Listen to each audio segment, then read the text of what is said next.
So ngayon nga mga kalpa, meron nga pala akong ipapakilala sa inyong pangpahid dito sa motor. Ito nga pala yung Armor Wax. So kompleto rekado na to mga kalpa at budget meal lang ito and then buy one take one.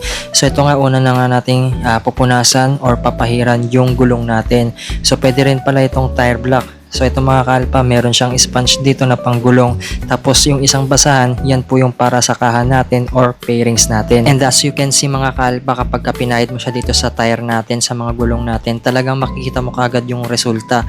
Talagang magiging brand new ulit yung gulong natin. Tapos dito nga meron nga rin siyang kasamang pinakamalambot na basahan. So ito nga, after nga ninyong magwashing at patuyo nyo nga yung motor ninyo, ipahid nyo na itong Armor Wax. At ang kagandahan nga rito mga kalpa ay water repellent na nga rin pala ito.